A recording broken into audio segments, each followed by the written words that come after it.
Welcome to the Weekly Buzz, everybody. I hope you had a restful weekend. We are back here in the studio. I'm joined by Brandon, Hello. and we've got kind of a little different episode today. This is gonna be a little bit of a kind of a weekly news magazine episode. We're gonna talk to you mostly about some things going on campus this week. So we're gonna start out. We're gonna jump right into it, talking about these new red boxes that some of you may have noticed around campus. Brandon, have you seen any of the red boxes around campus? I have. They're in McReynolds Hall by the front of the door. Yes, we got one there's some in the Res Halls. There's one over in Sarek. There's one over in the Athletic Center as well.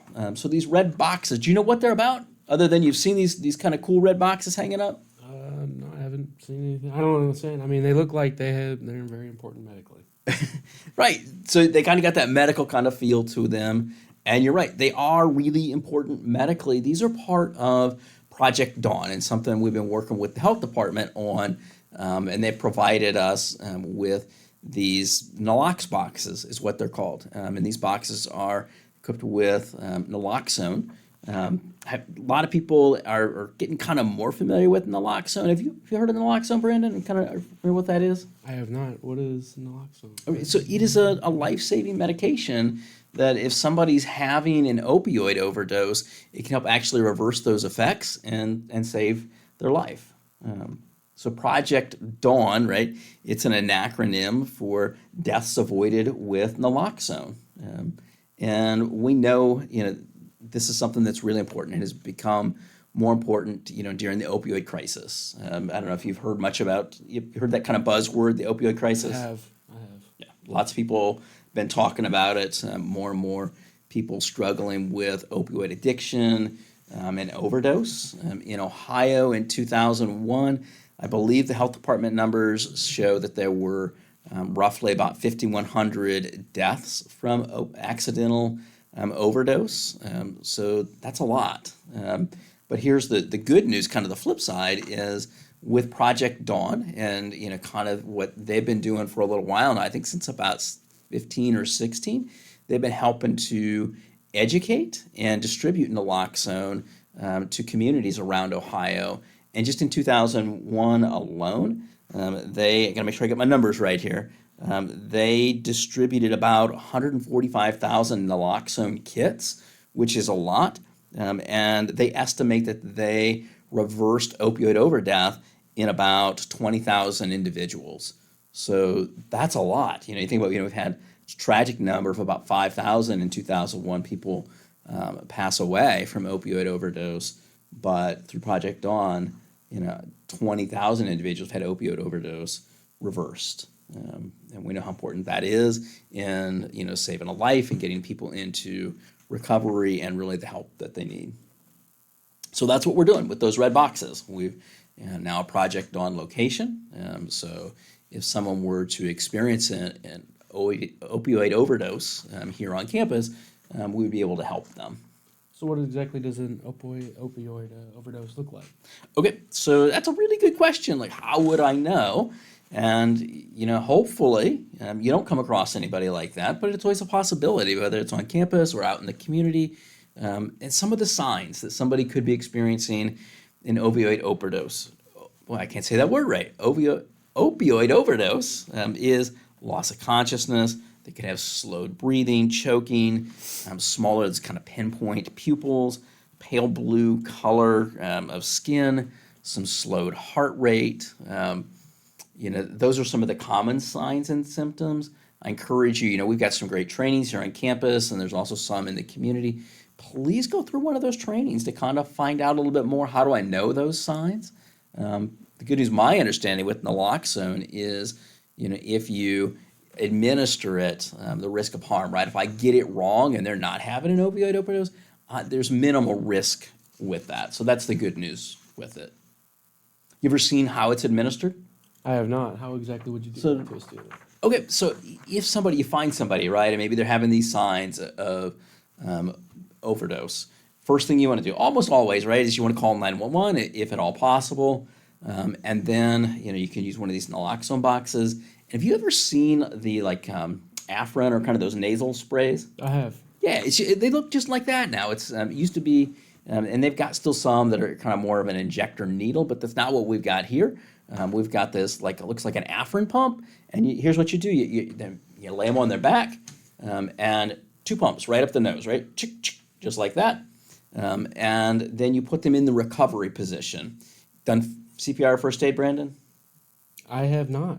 Oh my I was gosh. trained in high school though, but All right, so it's been a little while. We got to get you doing some CPR. So the recovery person is basically just lay them kind of over on their side. Again, there's some great videos and some trainings here on campus, out in the community. So 2 squirts, same nostril, put them in the recovery position.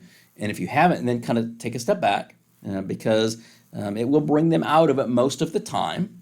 And at that point, sometimes they can become disoriented. At times I've even seen people become aggressive. It's that disorientation as they're kind of coming out of it. So you want to kind of give them some space, give you some space so you're safe. If you haven't called 911, make sure you call 911 right away so we can get them the help that they need. Because it doesn't mean, just because you reverse the effects of this overdose that they still don't need medical attention. Make sense? Mm-hmm.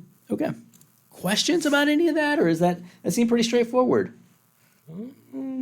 There's a whole lot more. This is like the very quick version. This is not meant to be any kind of training. This is more, we just want you guys to be aware as you're walking around campus. You can see these red boxes, what those are and how to use those. I don't think I have any questions.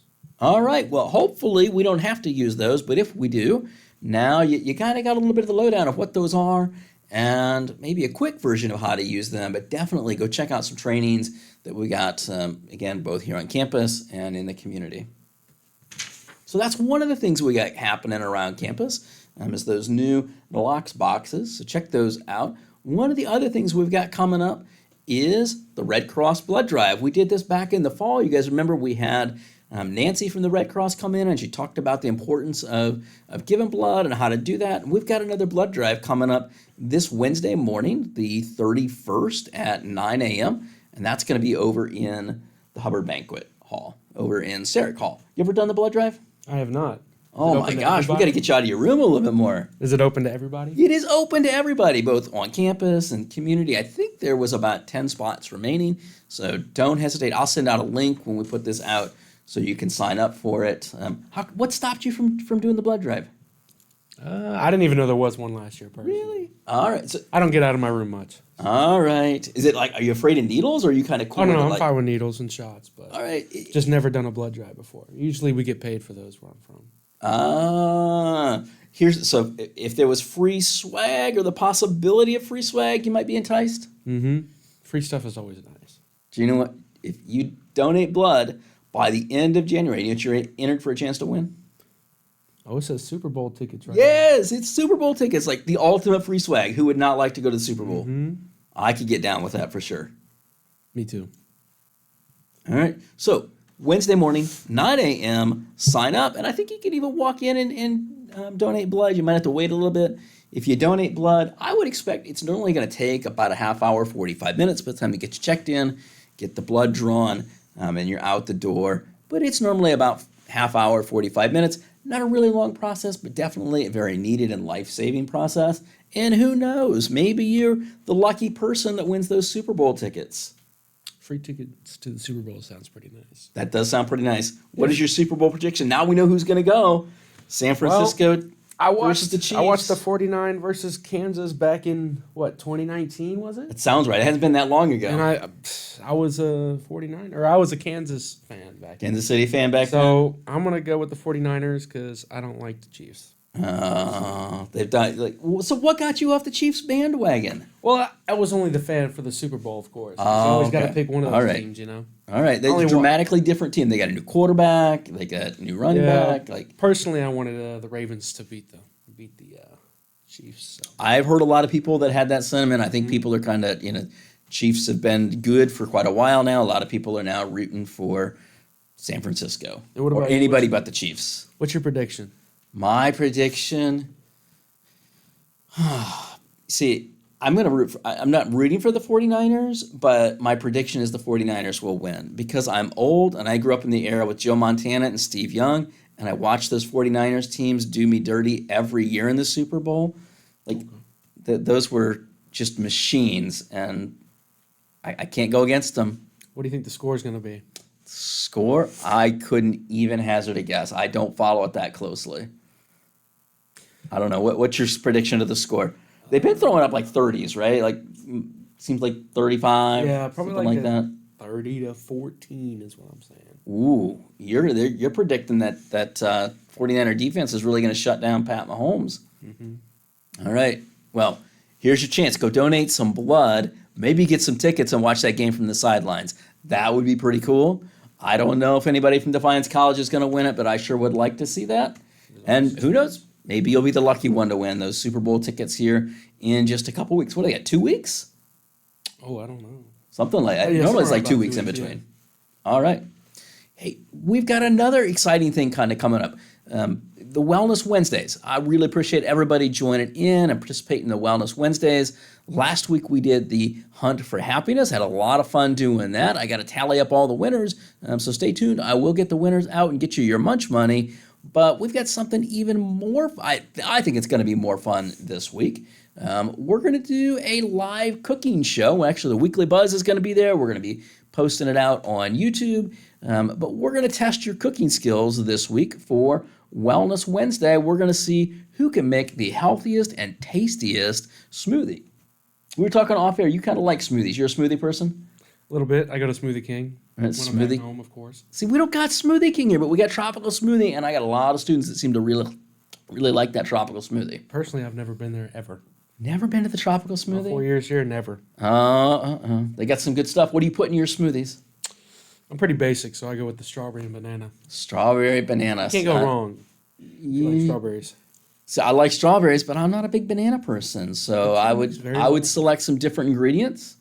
If you want to be part of the cooking game show, just shoot me an email or stop up to the office. We'll get you signed up. So here's what you're going to do. We're going to go in. We're going to have multiple rounds. We'll have 3 students face off. You got 5 minutes. We'll give you a set of ingredients. You get to choose which of those ingredients you want to put in your smoothie. You got 5 minutes to blend it up and make your tasty creation.